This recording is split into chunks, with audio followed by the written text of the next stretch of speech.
microphone, I think. Hey, good morning, everybody. Thank you very much for inviting me back here to speak, Paul. So this morning I want to be, I suppose I want to rain on the parade a little bit, being in Manchester. But interestingly, when I come and speak, often I never read actually what the other people are going to speak about. So what I'm going to talk about is absolutely without reference to anything else people have said. And it's interesting because there's some correlation. And I spoke to Jonathan, he's going to talk about Facebook as well. So we were going to have a toss-up, but who was going to talk about their holiday and who was going to talk about and stick with their presentation. But I'm going to talk about something quite different. And really, in the next 15 minutes, I want to give you some opinion based on our experience from working with retailers and what I would do if I was a retailer spending my own money. Over the last 12 years, Summit has grown, and we've worked across a whole range of different marketing channels. And obviously, social media and Facebook and this whole area has really grown up. And again, with this whole digital marketing piece, there's just a load of snake oil sellers around, aren't there? So I love seeing all these numbers that are bandied around because they would be, wouldn't they, by people who sell social media and measure it and do it. And hey, we sell measurement and we do engagement and we produce technology for social media. But I want to be very clear here. I will always be independent, and I would try and spend my money I try and spend other people's money like it was my own. So I don't think anybody really has the answer, and all of this is about experimentation. And some of the things I want to talk about this morning perhaps hint at some of that. And a couple of weeks ago I spoke at the members meeting, and I talked about competitive advantage in retail being driven by innovation. And again, talking about this absolutely for me demonstrates the point. There is some value somewhere, but where is it? You'll never know unless you experiment and you look at what other people have done. The question is, are you a pioneer or are you a follower? So let's talk about that. So Facebook open for business. So over a year ago, there was this heralded, we saw things coming out of the States, didn't we? People were opening Facebook shops. 5 billion would become 30 billion pounds of the sales, mainly driven by Facebook in less than 5 years. Oh my God. Hedley Alott thought, what should we do? Social media is not part of our huge strategy for our retailers. Should we do a U-turn? Well, it's interesting, a year on, that from the States we've seen kind of Facebook stores closed for business. And I remember a phone call with Comet where we run their auction platform. So we take their white goods that they can't sell that are a little bit damaged, and we built an eBay auction for them. And Comet clearance is a great opportunity, and they sell a lot of product through that. But we thought, well, hang on, why don't we build that auction into Facebook? And we almost did it, and I'm so relieved that we didn't, because we actually spent the money probably more profitably elsewhere. But the question here is, what on earth happened? JCPenney, all those other retailers that Chris talked about this morning, piled in, did things, but have quietly closed it down. And I think I want to draw some conclusions personally about that. One, yes, there are millions of people and millions of apparently engaged people who are friends and fans and so forth. But why do they go to Facebook in the first place? And secondly, if you go to buy something, it's a pretty lousy experience in Facebook. In fact, most of those Facebook stores were worse than those retailers' first websites 10 years ago. So why the bloody hell would you go and buy something from Facebook when you can go to their website a click away and have a much more personable, pleasurable, faster experience? And actually, so Facebook itself, we've got all these technologies which are coming out, build a store, whatever. Well, they would say that, wouldn't they? Because they're about to try and IPO their business, raise a load of money on the back of a load of hype. Well, I'm sorry, but actually, if you had a social media company, you've missed the boat, because M&A for social media companies is over, and you're going to really struggle to sell your company this quarter. Middle of last year, you'd have got it away. So for a minute, let's calm down and quieten the hysteria. I would say to any retailer, they should have saved their money and spent it on sorting out the abandonment in their checkout. And if they weren't doing MVT, then they should have spent it doing MVT or perhaps improve their SEO, because practically that's where they're going to get better return than opening a store in Facebook. So that's my opinion, but it's also, for me, supported by some of the large retailers who piled in with a lot of money and have decided actually that's not the experience for customers in Facebook. And I'd hitherto say that, so that gives us an indication, isn't it? For me, Facebook is not about shopping. It's about a different kind of experience. And That different kind of experience is perhaps what I want to share with you, some of the things we've seen work and not work. So, what is Facebook good for? Before I do that, I'm going to show you just a couple of quotes. This is a guy from Lyland Scott who talked about it's been a bit of a damp squid, to be honest. If it wasn't for the fact that it's basically our mobile site and therefore easy to update and maintain, we wouldn't be that interested. We've got a few sales through it, but not enough to justify any further investment. And pleased we didn't have to pay anything. Crikey. Somebody from Forest says trying to sell on Facebook is like trying to sell stuff to people where they're hanging out with their friends at the bar. And I think that, for me, is an interesting quote. They're in a different mindset and a different mode. So let's stick to what Facebook's good at. So I think there are three things that Facebook can achieve for retailers. One, there's on Facebook. We've talked about it this morning. We've seen loads of different examples of engagement with fans prior to purchase. But you know what? There are some problems here. All of our retailers say, it's great, I've got all these fans, but are they really the type of customer I want? They're driven by promotions. All they want is value. Are they at the right place in the funnel? And it's really interesting to see the presentation from Sticky Eyes about where was all the comment. It's all about price, voucher codes, incentives, discounts. Well, actually, all our retailers are saying we need to protect our margin. So there are real issues with actually the content that we're seeing on Facebook and the quality of the type of customer that it's actually attracting. 2 million fans in Facebook, fine, but are they the right kind of demographic? Okay, so then we've got off Facebook. So everybody's seen the ability to log in with your Facebook Connect, with your Facebook ID, and using Facebook Connect we use a social graph to edit the content that you see. I'm sure everybody's seen that. Great idea, but there's a massive problem. It only works with retailers who have huge audiences and massive reach. So if you're MrWigglyWorms.co.uk selling butterfly boxes to 1,000 people in the UK, you're going to be pretty lonely out there. So again, Open Graph, great, but only for a real small minority of retailers who have the size and scale and the reach. Otherwise, you're much better to stick to a generic audience and let them personalize the content. So this off Facebook, Levi Friends, might work for them, but it's a very small decile of retailers it does work for. Okay, then we've got all this amazing data. Amazing data. What do you do with it? More than you can shake a stick at. There's loads of API plugins like Pull Lever and things. You can talk about customers, you can do all sorts. But hey, hang on a moment. How many of our retail friends out there can truly talk about a single view of the customer? Let alone what their friends are doing and their third friends removed and what they're buying for the anniversary gift. And then, even if they've got that, try and make any kind of correlation to actually do something with that information. So again, I'd say this is really holy grail stuff. So the opportunity here is amazing if you can understand the value of an influencer, but what can you do with it?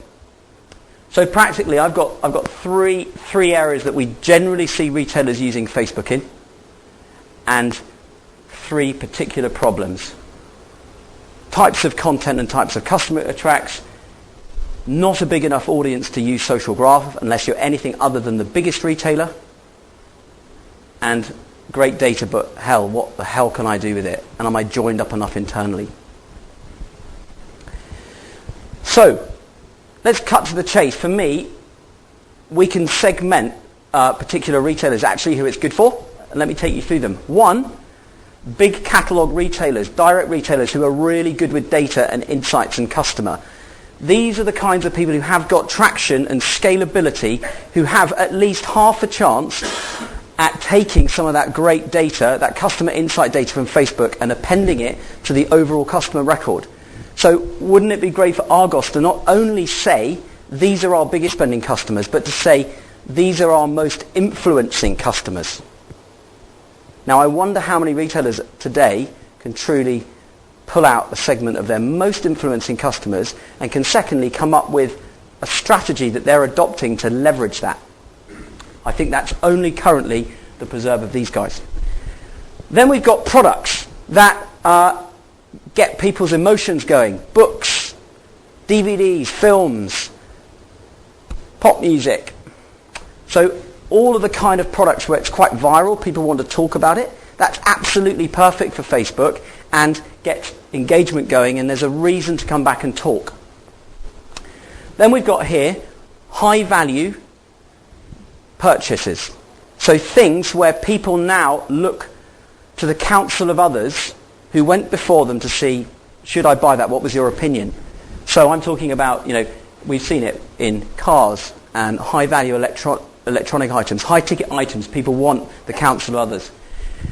Let's move down here to Yelp. So Yelp is because I think that Facebook has a relevance to local-based initiatives.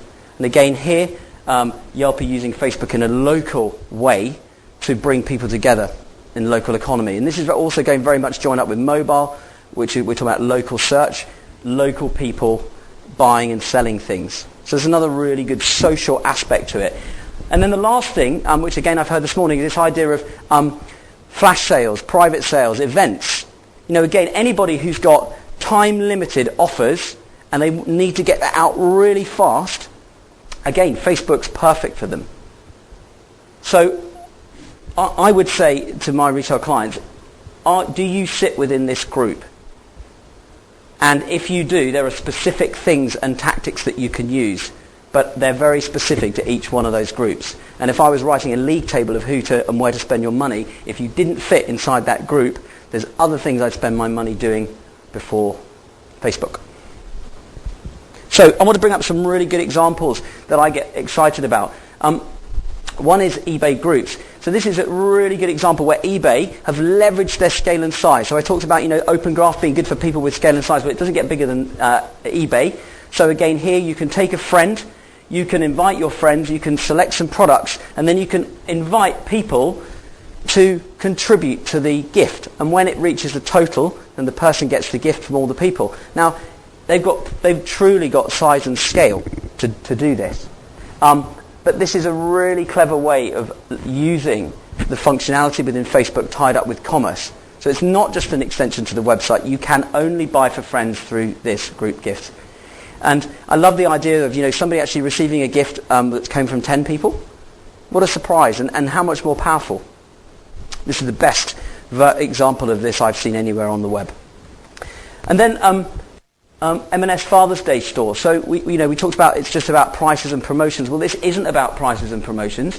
This isn't about event. And what Marks and Spencer's did, they put this up for a particular length of time and then it was gone. It was all about Father's Day, and again, it was nothing as sophisticated as eBay groups. What they did, it was a time-limited piece. They took particular products and they made it easy to share and link to the site. They didn't try and set up a store, but it was very focused around an event, but not necessarily a price and promotion. So there was some value in the customer going there.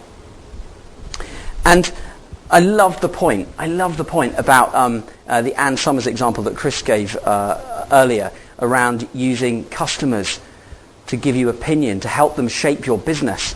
And a great example, I hadn't seen the Ann Summers example, and I wish I had, but I wanted to bring up the Burberry example where in Fashion Week they did the tweet walk, where what they did was they asked all of their followers on Twitter to come and talk about the products on the catwalk as they were seeing them. Do you like them? Should we buy them? What was your comment? This whole idea of crowdsourcing opinion from your customer group.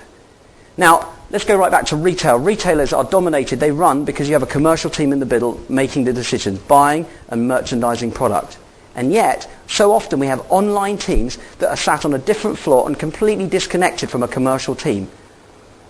And this is, when I start to see retailers doing this, this is a real indicator that the retailer has started to look and use the power of online, not just to sell things, but to actually make more informed and better decisions. And there's loads of examples of this.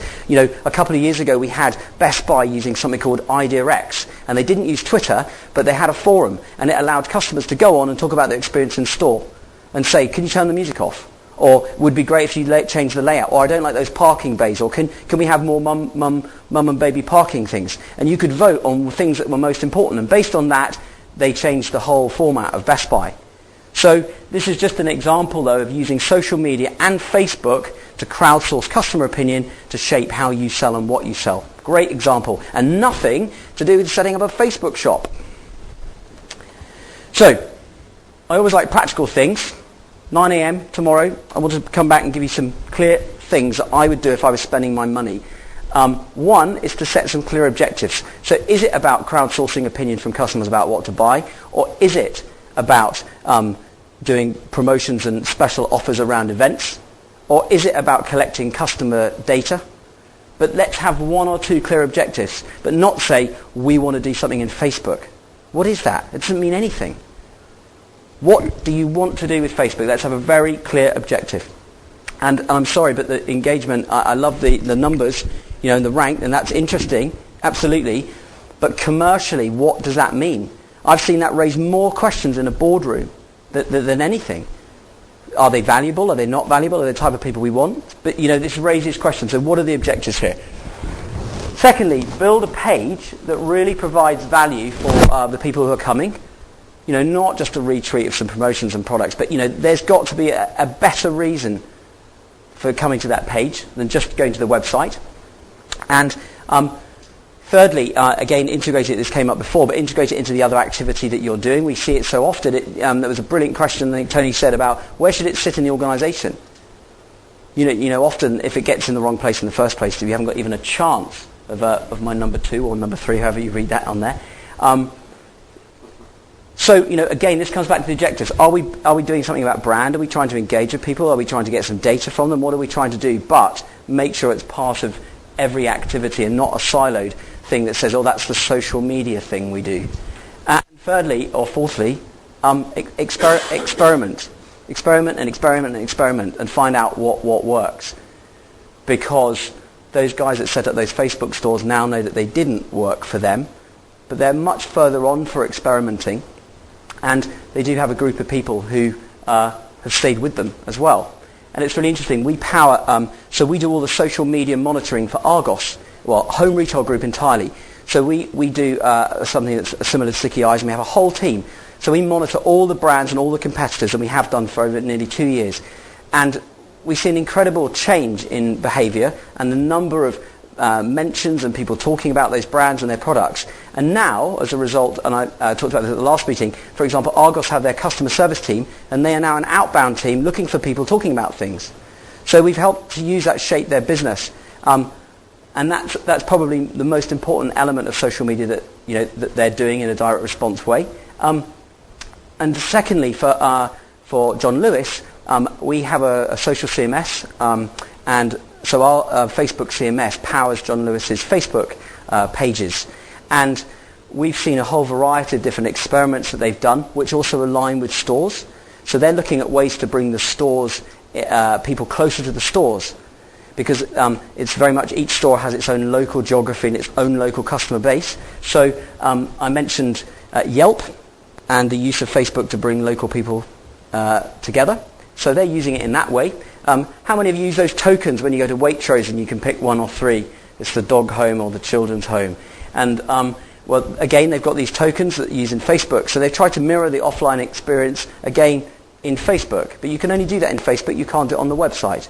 So again, they're looking for ways, and we're developing interesting apps within Facebook to have a more engaged and more consistent experience for each brand. But I think it's really early days. I see a massive amount of snake oil, particularly peddled by people who've got something to gain just out of social media. And I think we should look at other examples over and above just the typical ASOS and friends that get rolled out, because they're only experimenting and they aren't necessarily best practice. They might be best of today, but there's an awful lot of other examples out there. Thank you very much.